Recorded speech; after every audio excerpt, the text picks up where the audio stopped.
आइए आज सुनते हैं रवि प्रदोष व्रत की कथा। तो बोलिए प्रेम से भगवान भोलेनाथ की जय, माता पार्वती की जय। एक समय सभी प्राणियों की हितार्थ परम पवित्र भागीरथी के तट पर ऋषि समाज द्वारा विशाल गोष्ठी का आयोजन किया गया। विज्ञ महर्षियों की एकत्रित सभा में व्यास जी के परम शिष्य पुराण वेत्ता सूत जी हरि कीर्तन करते हुए पधारे।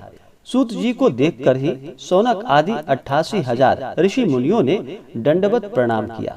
महाज्ञानी सूत जी ने भक्ति भाव से ऋषियों को हृदय से लगाया तथा आशीर्वाद दिया। विद्वान ऋषिगण और सब शिष्यों आसनों पर विराजमान हो गए। मुनिगण विनीत भाव से पूछने लगे कि हे परम दयालु, कलिकाल में भगवान शंकर जी की भक्ति किस आराधना द्वारा उपलब्ध होगी, हम लोगों को बताने की आप कृपा करें, क्योंकि कलयुग के सभी प्राणी पाप कर्म में रत होकर वेद शास्त्रों से विमुख रहेंगे। दीन जनों अनेकों संकटों से त्रस्त रहेंगे। हे मुनि श्रेष्ठ, कलिकाल में सत्कर्म की ओर किसी की रुचि न होगी। जब पुण्य क्षीण हो जाएगा तो मनुष्य की बुद्धि असत कर्मों की ओर प्रेरित होगी, जिससे दुर्विचार पुरुष वंश सहित समाप्त हो जाएंगे। इस अखिल भूमंडल पर जो मनुष्य ज्ञानी होकर ज्ञान की शिक्षा नहीं देता, उस पर परम पिता परमेश्वर कभी प्रसन्न नहीं होते।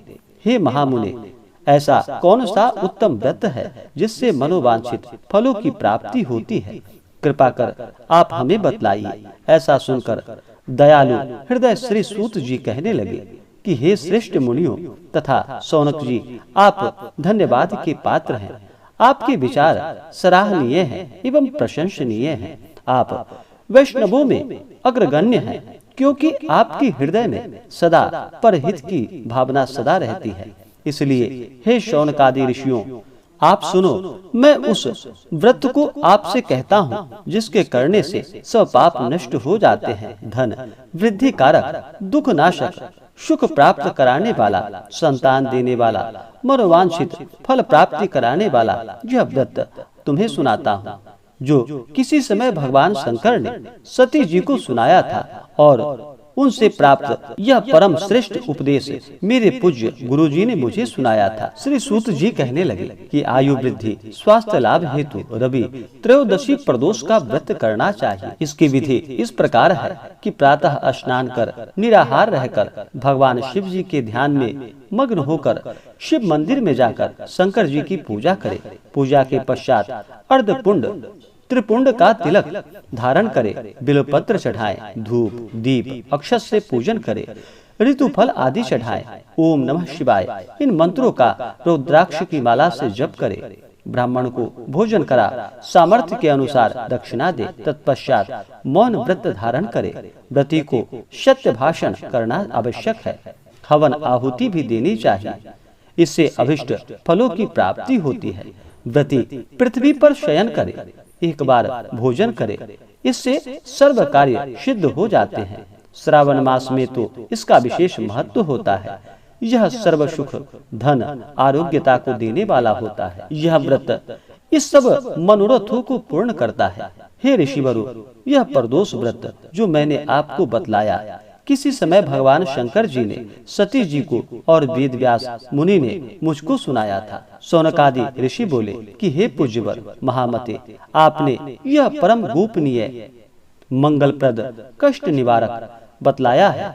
कृपया यह बताने का कष्ट करे कि यह व्रत किसने किया था और उसे क्या फल प्राप्त हुआ। श्री सूत जी कहने लगे कि हे विचारवान ज्ञानियों, आप शिव के परम भक्त हैं। आपकी भक्ति देखकर मैं व्रती पुरुषों की कथा कहता हूँ। एक ग्राम में अति दीन ब्राह्मण निवास करता था। उसकी साध्वी स्त्री प्रदोष व्रत किया करती थी। उसके घर एक ही पुत्र रत्न था। एक समय की बात है कि वह पुत्र गंगा स्नान करने के लिए गया था। दुर्भाग्यवश मार्ग में चोरों ने उसे घेर लिया। वे कहने लगे कि हम तुझे मारेंगे, नहीं तो तू अपने पिता का गुप्त धन बतला दे। बालक दीन भाव से कहने लगा कि हे बंधुओं, हम अत्यंत दुखी दीन हैं, हमारे पास धन कहाँ से आएगा? चोर फिर भी उससे कहने लगा कि तेरे पास पोटली में क्या बंधा है। बालक ने निसंकोच उत्तर दिया कि मेरी माता ने मुझे रोटी बनाकर बांध कर दी है। दूसरा चोर बोला कि भाई यह तो अति दीन दुखी है, इसे छोड़िए। बालक इतनी बात सुनकर वहां से प्रस्थान कर गया और एक नगर में पहुंचा। नगर के पास एक बरगद का पेड़ था। बालक वहां पर बैठ गया और थककर वृक्ष की छाया में सो गया। उस नगर के सिपाही चोरों की खोज कर रहे थे कि खोज करते करते उस बालक के पास आ गए। सिपाही बालक को भी चोर समझकर राजा के समीप ले गए। राजा ने उसे कारावास की आज्ञा दे दी। उधर बालक की माँ भगवान शंकर जी का प्रदोष व्रत कर रही थी। उसी रात्रि राजा को स्वप्न आया कि यह बालक चोर नहीं है, प्रातः छोड़ दो, नहीं तो आपका वैभव राज्य सब शीघ्र ही नष्ट हो जाएगा। रात्रि समाप्त होने पर राजा ने उस बालक से सारा वृतांत पूछा। बालक ने सारा वृतांत कह सुनाया। वृतांत सुन राजा ने सिपाहियों को भेज बालक के माता पिता को बुलवाया। राजा ने उन्हें जब भयभीत देखा तो कहा कि आप भय मत करो, तुम्हारा बालक निर्दोष है। हम तुम्हारी दरिद्रता देखकर 5 गांव तुम्हें दान देते हैं। भगवान शिव जी की दया से ब्राह्मण के आनंद होने लगे। इस प्रकार जो कोई भी सच्ची श्रद्धा के साथ, नियम और निष्ठा के साथ इस व्रत को करता है, उसे आनंद प्राप्त होते हैं। तो बोलिए प्रेम से भगवान भोलेनाथ की जय।